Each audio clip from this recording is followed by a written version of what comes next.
Hello and welcome to the Glenn Beck program. I'm Mickey Mouse.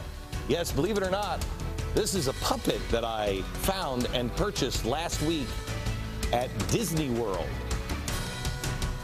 What's the problem? I'm just a Revolutionary Guard from China. What?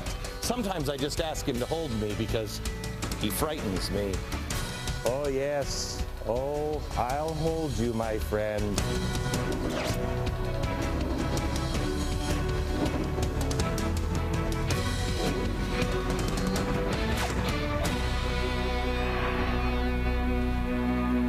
I bought this at Disney World. Okay, maybe it makes sense to everybody else. Hello, America. I want to ask you, what the hell is going on in our country? What is happening to our country? We can sell a Chairman Mao doll at Disney World, and yet freedom of speech, I tell you, that we can do whatever you want there. But don't speak out against it. No. Glenn, stop your fear-mongering. I wish I had the puppet. Free speech will never go away. America practically invented free speech. Free speech? No. It could never go away. It was invented here. Yeah. If you don't think that freedom of speech can go away, you don't know history. You don't know history about these people, and you don't know our own history. Woodrow Wilson. I hate this guy. Thanks, Aaron. I hate this guy. We didn't learn anything about him, and it's for a reason, because the progressives control the history books. This guy was one of the most evil dude ever. He imprisoned thousands of Americans for speaking out against the United States' involvement in World War I. He also dictated the news coverage. He's a guy, along with Walter Lippmann, that all the journalists study because, oh, he knew how to take care of the news. And his policies were not popular. He not only dictated what went into the news, but he also dispatched goon squads. They were kind of the SEIU of their day. Don't tell me that freedom of speech can go away and people can lose their lives or their livelihood or their freedom because a president says so. It's already happened in America. The question is, will we allow it to happen again? I guess that's the second question, is how far do we let things go before, not you, but maybe your neighbor who doesn't agree with you, gets up off of the couch and say, wait a minute. I don't agree with my neighbor, but my neighbor has a right to say those things. I'm going to tell you the story today of, you've probably seen this guy. He's a Florida urologist. His name is Jack Kessel. He reached a tipping point when Obamacare passed. He said, enough. So he posted this sign on his door. This sign read, if you voted for Obama, seek urologic care elsewhere. Changes to your health care begin right now, not in 4 years. Well, what is this if this isn't political speech? And for expressing political speech, as permitted under the First Amendment, he expresses his frustration with a bill that he believes will destroy the health care system in our country and in turn harm the quality of care his patients receive. Now he has a congressman, this guy, slapping complaints against him with the health department. Alan Grayson. Oh, this is a great guy. He's the dope that said all Republicans just want sick people to die and die quickly. The Republican health care plan is this: die quickly. That's right. The Republicans want you to die quickly if you get sick. That's protected speech. Grayson has also suggested that Castle is, this is going to come as a surprise to you, a racist. Yes, this doctor is a racist for turning patients away that supported Obama. Listen to this stellar logic from the congressman. What he's doing is no different from saying, I will not treat a black person.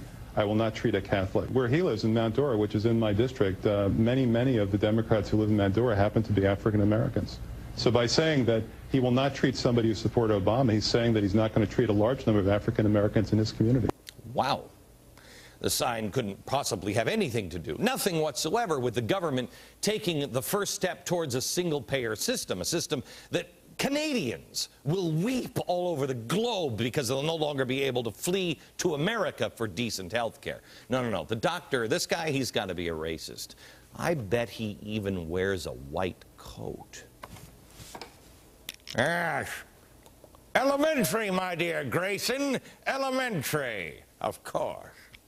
Of course, nobody is bothering to look at the actual facts in this case. Castle isn't actually turning anybody away. No, no, no. He's not screening by political views. Here's what he said, quote, "I'm not turning anybody away. That would be unethical. But if they read the sign and turn the other way, so be it. All the guy is doing is making a political statement.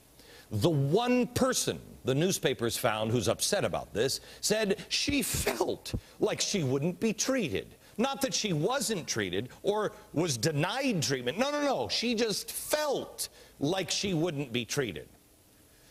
Now, I'm not a lawyer, but I am a thinker, and I have also watched a lot of Perry Mason in my day, and I don't think that argument would really hold up in court. Maybe I missed the episode where Paul, in the last 5 minutes came in and, gave Perry the wink and the sign. And so Perry knew, let's go in for the kill now. And then the guy cracked on the stand, okay, Perry Mason, okay. I didn't do it, but I felt like I was going to do it. No, I don't remember that episode happening. I don't. Again, I'm not an attorney, but I don't think that works. This doctor is standing up against something he feels will destroy his business, standing up for what he thinks is right, standing up for what he thinks is best for his patients. Don't we tell our children to stand up? Why is our government teaching people all over this country to sit down and shut up? Congress now finds it appalling. They want this guy's license stripped away. Not only is this the quintessential reason freedom of speech exists, we're about to lose it.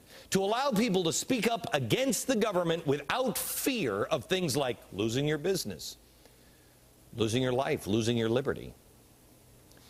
I mean, isn't this what got us here in the first place? I mean, freedom of speech, it was freedom for religion, not freedom from religion, but freedom of religion.